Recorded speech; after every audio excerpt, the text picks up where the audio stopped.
ఉన్న రాష్ట్రంలో ఎలక్షన్లన్నీ పొడిచినాయి. కొత్త సర్కారోళ్ళు గద్దెనెక్కిర్రు. అందుకే ఇక మనోళ్ళు పక్క రాష్ట్రాలలో ప్రచారానికి పోతుర్రు. అసలే డైలాగులు దంచుకొట్టుట్లా సవాళ్ళు ఇసురుట్లా మనోళ్ళు మస్తు పేరు మోసినోళ్ళు కదా. అందుకే కాయిష్ మరి పిలిపించుకుంటున్నారట పక్క రాష్ట్రం లీడర్లు. మరి పక్క రాష్ట్రంలో టాలెంట్ చూపియనీకే పోయిన లీడర్లు ఎవళ్ళు ఏమేం ముచ్చట్లు చెప్పిర్రు ఒక్కసారి అట్లా పోయి చూసేద్దాం పారి. పక్క ఊర్లో పెండ్లి అవుతుంటే ఉన్న ఊర్లే తప్పెట మోతలు మోగిచ్చిర్రాట. ఇగో గిట్లనే ఉన్నది ఇప్పుడు కథ. పక్క రాష్ట్రంలో ఎలక్షన్లు అవుతుంటే ఇటు మన దిక్కు మా స్థాయి నడుస్తున్నది. తెలంగాణ లీడర్లంతా చెలో మహారాష్ట్ర అంటున్నారు. ఇప్పుడు తెలుగు పబ్లిక్ కు తాతిల్లిచ్చి కొన్నొద్దులు మరాఠా పబ్లిక్ కు జోలి చెప్పనికే పోతున్నారు. తెలంగాణ ఏపీ లీడర్లంతా దోస్తాన్ పార్టీలకు ప్రచారం చేయాలని పని కట్టుకొని మరి పక్క రాష్ట్రాలకు పోతున్నారు. గిట్లనే మహారాష్ట్రలో ఉన్న పాలాజ్ అనే ఊర్లే ప్రచారానికి పోయిండు AP deputy CM Pawan Kalyan sir. 2 దినాలు మహారాష్ట్ర ఊర్లో పొంటి తిరిగే కార్యం ముంగటేసుకున్నాడు. ఇక ఇటు మన దిక్కు చెప్పినట్టే అటు దిక్కు కూడా సారు ముచ్చట జోరుగా నడుస్తాంది. మన దేశాన్ని రక్షించుకోవడంలో నిర్ణయం మీ చేతుల్లో. విడిపోయి బలహీన పడదామా లేదా కలిసి బలంగా నిలబడదామా? విడిపోయి మన అస్తిత్వాన్ని ప్రమాదంలో నెట్టేద్దామా లేదా కలిసి బంగారు భవిష్యత్తు నిర్మించుకుందామా? విడిపోయి అరాచకత్వాన్ని స్థానం కల్పిద్దామా లేక కలిసి అభివృద్ధి సంక్షేమం వైపు ప్రజలు నడిపిద్దామా? మనందరం ఇర్రెస్పెక్ట్ ఆఫ్ రిలీజియన్ ప్రాంతాలను దాటి ఇది సనాతన ధర్మం ఉండే నేల ఇది. మనం తెలుగు వాళ్ళం అవ్వచ్చు, మహారాష్ట్రీయులం అవ్వచ్చు, కన్నడిగులు అవ్వచ్చు, ఏదైనా అవ్వచ్చు, కానీ మన గుండెల్లో కొట్టుకుంటుంది సనాతన ధర్మం యొక్క గుండె చప్పుడు. అటు మహారాష్ట్రలో ఉన్న చంద్రాపూర్ నియోజకవర్గంలో Telangana CM Revanth sir meeting పెట్టిండు. పువ్వు పార్టీ వాళ్ళకు సురుకులు పెట్టిండు. చెయ్యి పార్టీని గెలిపిస్తే తెలంగాణలో చేసినట్టే ఎలుగులో చేస్తాం అన్నట్టు చెప్పుకొచ్చిండు. ఇక ఏపీ సీఎం చంద్రబాబు సారు కూడా ప్రచారానికనే పోయిండు. గాని అంతల్నే సారు తమ్ముడు జీవిడిసిండని తెలియంగానే మళ్ళా ఊరి బాట పట్టిండు. ఇంకో దిక్కు ఇప్పటికే తెలంగాణ మంత్రులంతా ఓ మల్క మహారాష్ట్రలో ప్రచారం చేసి వచ్చిండ్రు. పబ్లిక్ ను మురిపిచ్చి మరిపిచ్చి బుద్గరిచ్చి ముచ్చట్లు చెప్పే లీడర్లను ఏరి కోరి మరీ పిలుస్తున్నాయి పార్టీలు. మహారాష్ట్ర అంటే మన పక్కపొంటి రాష్ట్రమేనాయే. అందుకే తెలుగోళ్ళు ఉండే జాగల్లో మన లీడర్లతోని ప్రచారం చేపిస్తే ఓట్లు గట్టిగానే పడతాయని ఆలోచనలు చేస్తున్నారట పార్టీల పెద్ద మనుషులు. మరిగా మనోళ్ళ ముచ్చట్లకు మహారాష్ట్ర జనాలు మురిసిపోతారో లేకపోతే అక్కడిదక్కడనే మర్చిపోతారో చూడాలి. కానీ పక్క రాష్ట్రంలో ఎలక్షన్లు అవుతుంటే ఎన్నడూ లేనంత గాయ అవుతున్నారు మనోళ్ళు అనుకుంటారు ఇప్పుడు పబ్లిక్.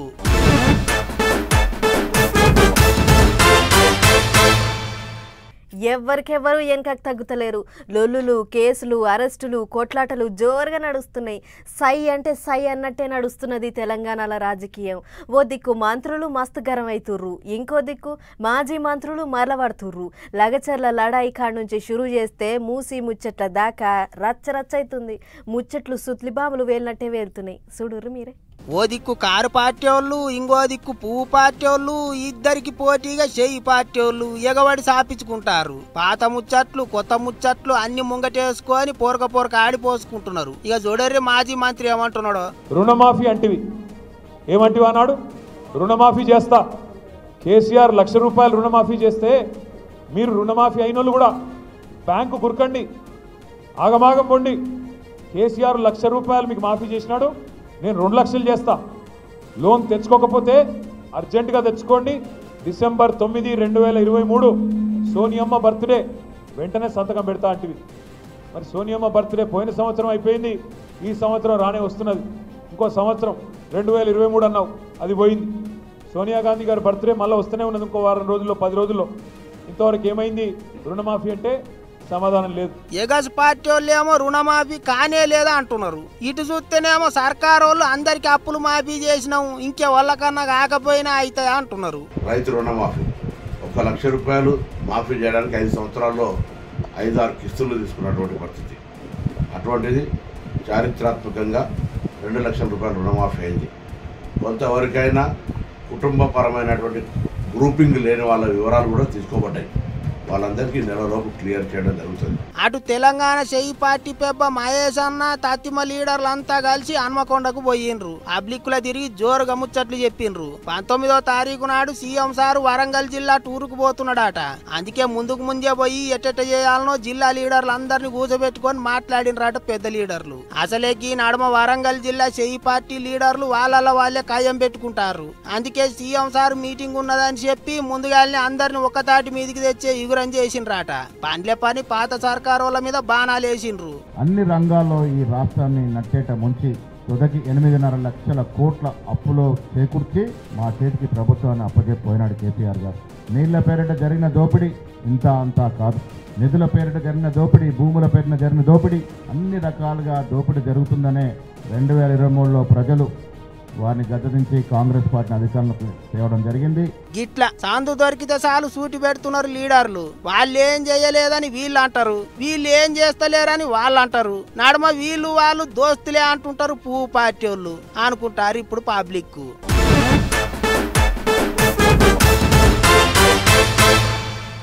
మూసి మురికి పంచాది ఇక చల్లారింది అని అనుకుంటే మళ్ళోసారి ముందటేసిర్రుల్లో ప్రతిపక్ష పోళ్ళు మూసి మీద కొత్త రాగం ఎత్తుకుర్రు. ఇన్నొద్దులు ఒక్క కార్ పార్టీ వాళ్ళతోనే లడాయి నడిచేది ఉండే, కానీ ఇప్పుడు పువ్వు పార్టీ వాళ్ళు కూడా చిన్నగా నిపురాజేసిర్రు మూసి మీద. ఇక మళ్ళేమయ్యిందో ఒకసారి అరుచుకొని వద్దాం పార్రి. ఒకరు సవాళ్ళేసుడు, ఇంకొకరు ఆ సవాళ్ళను స్వీకరించుడు. భలే గమ్మతిగా నడుస్తున్నాయి పోండ్రి తెలంగాణలో మూసి మీద లడాయిలు. మొన్నోపాలి పాదయాత్ర చేసుకుంటా మూసి మీద మాట్లాడేటోళ్ళంతా మూసి ఒడ్డుకు వండుకుంటారు, దోమలకు తట్టుకుంటారా? మీరైతే ఏసీ గదులలో వండుకుంటారు, పేద పబ్లిక్ అయితే దోమలలో వండుకోవాలనా అని సీఎం రేవంత్ రెడ్డి సార్ ప్రతిపక్ష పోళ్లకు సురుకులు పెట్టిన ముచ్చట అందరికి ఎరుకున్నదే కదా. ఇగట్లా సీఎం సార్ మాట్లాడిన మాటలకు పువ్వు పార్టీ లీడర్లకు రేషం వచ్చినట్టున్నది. మూసి ఒడ్డుకు వండుకునేందుకు బండ్లు కట్టిరు, మూసి ఒడ్డుకు పోయి పక్కలేసిరిట్ట. ముఖ్యమంత్రి గారు మాట్లాడిన బుల్డోజర్ తీసుకురమంటే ఆయనకి జవాబు చెప్పారు. నేను సిద్ధంగా ఉన్నాను 3 నెలలు ఉండడానికి. ముఖ్యమంత్రి గారు విరమించుకుంటామన్నాడు కదా, ఆ మాట మీద నిలబడి ముఖ్యమంత్రి విరమించుకుంటే తప్పకుండా 3 నెలలు ఉంటాను. వాళ్ళ దగ్గర ప్రాజెక్టే లేదు. కేంద్ర ప్రభుత్వ పరిధిలో ఉన్నటువంటి ప్రాజెక్టులలో డిపిఆర్ తయారు చేస్తే దాన్ని ఆలోచన చేస్తాను. వాళ్ళ దగ్గరనే ప్రాజెక్టు పైసలు తెచ్చిస్తారు, తెచ్చిన చెక్కిస్తారా ముఖ్యమంత్రి గారికి? మొత్తం మూసి పొడుగుతో పట్టణంలో 20 దుక్కుల పెద్ద లీడర్లకేంచి చిన్న లీడర్ల దానిక పువ్వు పార్టీ లీడర్లు పక్కేసిర్రు. శనివారం పొద్దుమూకి 4ంటికేంచి తెల్లారి 9ంటి దానిక మూసి ఒడ్డుకే వండుకుంటారట. శనివారం నాడు పొద్దుకాల బువ్వాన్నే తింటారట. ఆదివారం నాడు పొద్దుగాల నాష్ట కూడా మూసి ఒడ్డుకే చేస్తారట. ఒక్కనాడు లింగన్న పులుగు పోయినట్టు పోయి అడ్డ పోయి ఇట్టొస్తే ఏమొస్తుంది, ఓ 3 నెలల పాటు అక్కడనే ఉండాలి, అప్పుడు తెలుస్తుంది అక్కడ పబ్లిక్ బాధలు అన్నట్టు షేయి పార్టీ వాళ్ళు మాట్లాడుకొస్తున్నారు. పునరుద్ధి వారికి కేంద్రం నుంచి ఏదైనా సహకారం అందించే ఈ ముద్దు నిద్ర జ్ఞానోదయం కలగాలని, తెలంగాణ ప్రయోజనాలకు బడ్జెట్లో రాని నిధులు కేటాయించే విధంగా జ్ఞానోదయం కలగాలని, ఈ నిద్ర ద్వారా తెలంగాణకు వరదలు వస్తే నష్టపరిహారం 10,000 కోట్ల ప్రతిపాదనలు పంపితే బిచ్చగాళ్ళలాగా 400 కోట్లేసి తెలంగాణ ప్రజలను అవమానపరిచిన ముచ్చటొస్తే నేను అనేక సందర్భాల్లో కోరిన కిషన్ రెడ్డి జరని డిఎన్ఏ పరీక్ష చేసుకో. నిజంగా తెలంగాణ బిడ్డవైతే నిండు పార్లమెంటు సాక్షిగా ప్రధానమంత్రి నరేంద్ర మోడీ తెలంగాణ వేర్పాటు వాదులు డిమాండ్ దొంగతనంగా తలుపులేసి ఎత్తుకొని పోయిందని చెప్పిండు. తెలంగాణ అమరవీరుల ఆత్మ క్షోభిస్తుంది. హైదరాబాద్ నుంచి రిప్రజెంట్ అయిన మంత్రిగా కేంద్రం నుంచి ఒక జిహెచ్ఎంసీకి ఒక రూపాయి దేవు. గతంలో archaeology minister Hyderabad lake and rock సిటీది ఏం తీసుకొచ్చారు ఇప్పటి వరకు? నేను ఒక ఎంపీగా 5 ఏళ్లలో ఏం చేసినా చూపెడతా. కరీంనగర్లో బహిరంగ చర్చకు సిద్ధం. నీ పార్టీ మంత్రి ఉన్నాడు కదా పొన్నం ప్రభాకర్, 5 ఏళ్లు పార్లమెంట్ సభ్యుడు కరీంనగర్లో 50 లెక్క పెట్టి చూపెట్టకపోతే ఇలా దేనికడితే అనుకుంటున్నా. నువ్వేం చేసావు చూపెట్టు. ఆగో ఇన్నరా ఇంకో ఎమ్మెల్యే బీర్లా ఇలా ఏమంటుండో అది కూడా ఇనోలి. ఒక్కరోజు కాదు, మీరు 3 నెలలు మురికి కుంపకు అక్కడ వచ్చి నిద్ర చేయండి. మీరు దోమతర లేకుండా అక్కడ ఏం లేకుండా ఫ్యాన్ లేకుండా నిద్ర చేయగలుగుతారా? ఏదో షోల కోసం మళ్ళా కొత్త డ్రామా చేసి మూసీని ఎట్టి పరిస్థితులు అడ్డుకోవాలి. మూసీ ప్రక్షాళన అయితే ఇలా బీజేపీ కానీ బీఆర్ఎస్ తమ దుకాణం బంద్ అయితే ఉద్దేశంతో మూసీ మీద మళ్ళా కొత్త డ్రామా చేస్తున్నారు. కిషన్ రెడ్డి గారు మీరు ఒకసారి ఆలోచన చేయాలి. కేంద్రం నుంచి నిధులు తెచ్చి మీరు మూసి పునర్జీవనం చేసేది పోయి ఇలా మూసిని అడ్డుకోవడానికి ఇలా దొంగ దీక్ష చేస్తున్నాం. కాబట్టి తెలంగాణ ప్రజలు గమనిస్తున్నారు. గిట్లా ఒక పూట అట్ట పోయి ఇట్టొస్తే ఏమొస్తుంది, ఓ 3 నెలలన్నా అక్కడ ఉంటే పబ్లిక్ బాధలేందో బందీలేందో ఎరకైతుంది అన్నట్టే మాట్లాడుకొస్తున్నారు షేయి పార్టీ లీడర్లు. ఏమో తీయలికి మూసి పంచాయతీ సల్లకుండా తొండమూరి ఊసర వెళ్ళైనట్టే రోజుకొక మలుపు తిరుగుతుంది, రోజుకొక తీరుగా రగులుతుంది. అయినా మూసి ఒడ్డుకు పక్కేస్తామంటే ఏసీ బస్సులలో వండుకుండుగా సార్లు జర మా లెక్కన పాతిండ్లలో వండుకొని చూడని మా గోసేందో ఎరకైతుంది అని అంటున్నారు ముచ్చట ఎరికైన మూసి బాధితులు. ఏమో తీయలి వాళ్ళు ఏడ వండుకుంటే మనకెందుకు గాని మూసి చుట్టుపక్కల ఉండేటి పబ్లిక్ కు తిప్పలు లేకుండా చేసే చాలు అనుకుంటున్నారట ఇంతమంది. చూడాలి మరి ఏమైతుందో. ఇక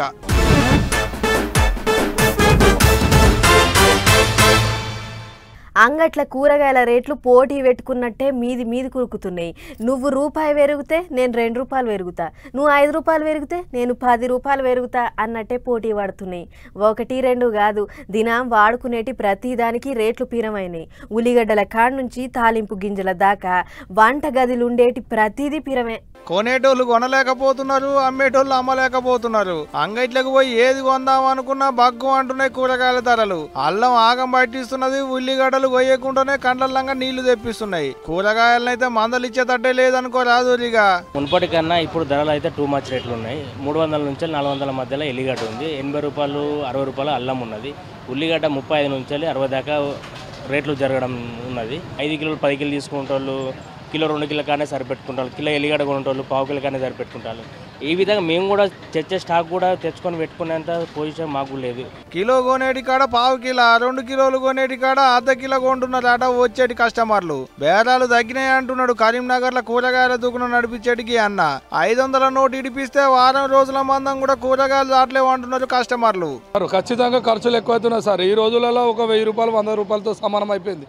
సమాజం లోపల ఒక కార్మికుడు పనిచేస్తే రోజు 1000 రూపాయలు సంపాదిస్తే కనీసానికి 500 ఖర్చు అయితే పిల్లల కోసం చదువులకు దానికో దీనికి ఒక 500 రూపాయలు వెనకేసుకునే అవకాశం కల్పిస్తేనే మనకు నిత్యావసర సరుకులు తగ్గుతూనే సామాన్య జీవితం గడపగలుగుతాం. ఇక అటు ఏపీకి వెళ్ళబోతే ఉల్లిగడ్డలు కొయ్యకుండానే కండ్లల్లంగా నీళ్లు తెప్పిస్తున్నాయి, ఎల్లిగడ్డలు ఏడిపిస్తున్నాయి. దారుణంగా ఉంది, మయంగా పెరిగిపోయినాయి. 45 రూపాయలు కిలో అంటే పచ్చి మరి ఏం కొంటావు? ఎల్లుల్లిపాయలు చూస్తే 380 రూపాయలు. ఏంది కొనేది ఏంది, తీసుకుపోయింది. ఉల్లిగడ్డలు కోస్తుంటే కాదు, ఇప్పుడు కొందామని పోతేనే ఏడుపు వస్తుందట. ఉల్లిపాయలు మామూలుగా అయితే ఉల్లిపాయలు కొనాలంటేనే ఏడుపు వచ్చేదండి, ఉల్లిపాయలు కోస్తుంటే ఏడుపు వస్తుంది, కానీ కొనాలంటే ఏడుపు వస్తుంది. ఇప్పుడు అట్లా ఉంది పరిస్థితి. ఒక ఉల్లిగడ్డలు ఎల్లిగడ్డలే కాదు, దొండకాయ, బెండకాయ, ఆలుగడ్డ, ఉప్పు, పప్పు ఏది కొనబోయినా కొలిమిలేసిన కర్రు మండినట్టే మండుతున్నాయి ఆడ రేట్లు. అయినా బయటి రాష్ట్రాలకేంచి వచ్చేట ఆడికి పెరుగుతున్నాయంటే ఏమో అనుకుందాం గాని మన తాన వండేటి కూరగాయలకు కూడా ఎందుకింత పెరుగుతున్నాయి అని అనుకుంటురా. మొన్నటి ఆనలకు అంతా ఆగమాగమైనాయి పంటలు, అందుకనే మాల్ తగ్గింది, డిమాండ్ పెరిగింది. ఇంతగానం అంతగానం రేట్లు పెట్టి కూరగాయలు కొనుడెందుకు? గయ్యే పైసలు పెట్టి 1/2 కిలో కోడి కూర తెచ్చుకుంటే మాపడికి సలికి సంపులు చంపొచ్చు అనుకొని ఎక్కువ మంది ఇక చికెన్ కెళ్ళనే తొంగి చూసేటట్టున్నారు. పోండ్రి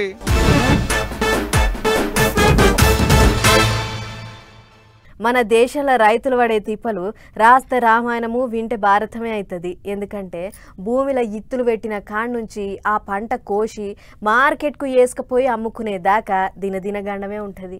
పంట పండించిన దినాలు కరెంట్ అని, నీళ్ళని, ఎరువులని లొల్లి చేసే రైతన్న ఆఖరికి పంట చేతికి వచ్చినాక కూడా సంబరం లేకుండా పోయింది. ఇక చూడుర్రి, వడ్లు తడిసి జర్ర కొనుర్రి సారు అని ఎంత ఆగమయ్యారో కడప జిల్లాలో.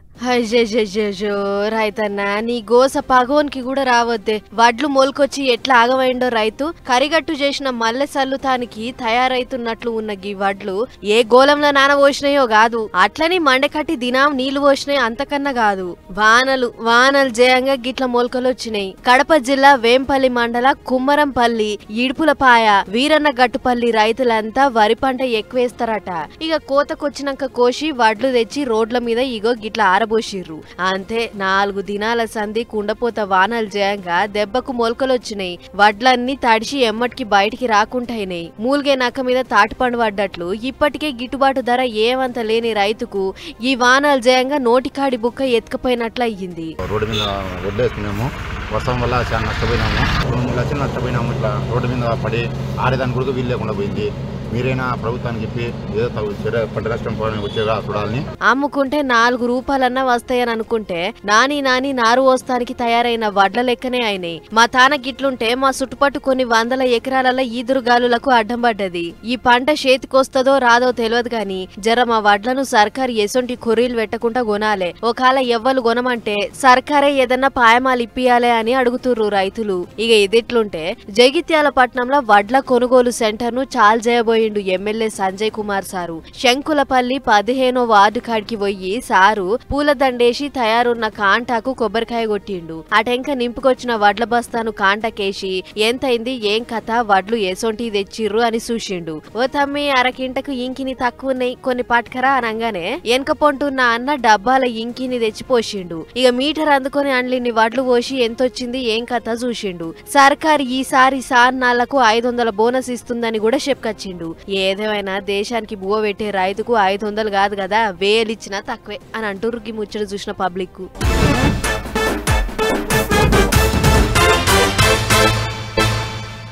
41 రోజుల దీక్షలున్నన్ని దినాలు ఒక పూట తిండి కఠోర దీక్షలు చేస్తుంటారు అయ్యప్ప మాలలేసుకున్న సాములు. అట్లా ఈ ఏడు కూడా చాలా మందే మాలలేసుకుర్రు. ఆడ ఈడ అనేం లేదు, అంతటా మాలలేసుకుంటారు భక్తులు. 41 రోజుల దీక్షలు ఒడిచినాక శబరిమల అయ్యప్పకు ఇరుముళ్ళు చెల్లించి వస్తారు. అట్లా కార్తీక పున్నం గోలిగే శబరిమలలో అయ్యప్ప సాములూరు గుడి తెరిచిర్రు అయ్యవార్లు. తొలుతనాడు పూజలు ఎట్లెట్లయినాయో ఒకసారి చూసేద్దాం పారి. కార్తీక మాసం సురువు అయిందో లేదో అయ్యప్ప మాలలేసుకుంటున్నారు భక్తులు. కొంతమంది అయితే 2 నెలల ముంగట్నే మాలలేసుకున్నారు. శబరిమలలో తొలత గుడి తెలుసుకున్న నాడే సాములోని చూసి దర్శనం చేసుకునే తందుకు అనుకున్నట్టే ఈ ఏడు తొలత నాడు శబరిమల కొండ మీద కొలువైన అయ్యప్ప స్వామికి మొక్కులు పెట్టుకునే తందుకు బగ్గ గదిలో వచ్చారు సాములు.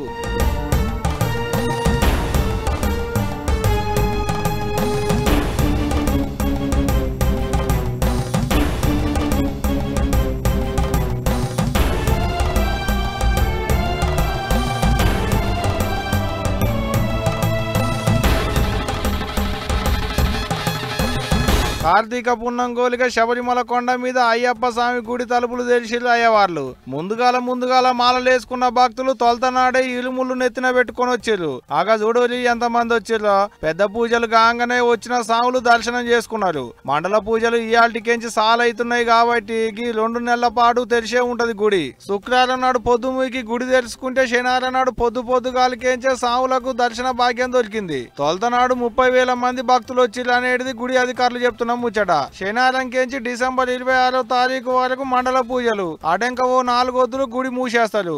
ఇక మళ్ళా డిసెంబర్ 30 కేంచి వచ్చే ఏడాది జనవరి 20వ తారీఖు దాకా మకర విల్లక్కు పూజలు ఉంటాయి. అంటే జ్యోతి పూజలు అన్నట్టు. దినం పొద్దుగాల 3 రాత్రి 11 దాకా అయ్యప్ప భక్తులకు దర్శన భాగ్యం దొరుకుతుందిట. అంటే దినం 18 గంటలు దర్శనం ఉంటది అన్నట్టే. తొలతనాడే ఇంతమంది వచ్చిర్రు అంటే ఇక ఆఖరి నాటికి ఎంతమంది అయ్యప్ప సావులు శబరిమలకు వస్తారో చూడాలి.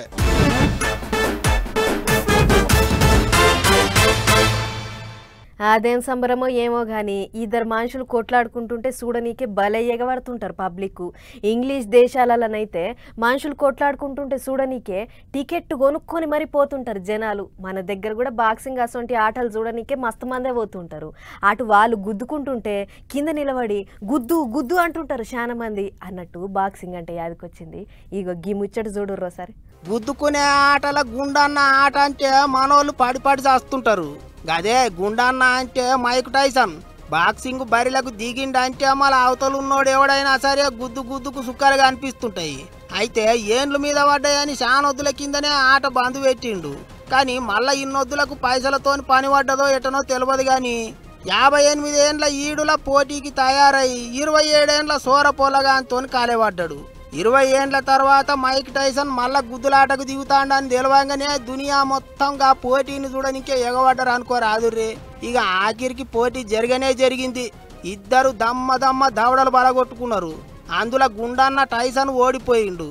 మరి ఇక 58 ఏండ్లు మీద పడ్డాయి. అవతల దిక్కు 27 ఏండ్ల సోర పొలగాడు మీద పంచులు ఇచ్చేటాలకు టైసన్కు తత్తిరి బిత్తిరి అయిందట. గుండన్న బలం తగ్గింది. అప్పట్లో ఉన్నంత రువ్వడి లేదన్నారట పోటీ చూడనికే వచ్చిన పెద్ద మనుషులు. సరే ఇక ఏదెట్లున్నా మైక్ టైసన్ ఓడిపోయినా సరే 168 కోట్లు ఇచ్చిండ్రాట. అటు గెలిచిన పాలనటైనకు 337 కోట్లు ఇచ్చిండ్రాట. ఓడినా గెలిచినా పండుగనే అంటే గిదే కావచ్చు కదా. ఒక్క ఆట ఆడితే చాలు అటెనకయ్య కూకొని తినొచ్చా అన్నట్టే ఉన్నది. ఏమైనా మళ్ళా 20 ఏండ్లకు గుండన్న ఆట చూసే భాగ్యం దొరికింది అనుకున్నారట టైసన్ అభిమానులు.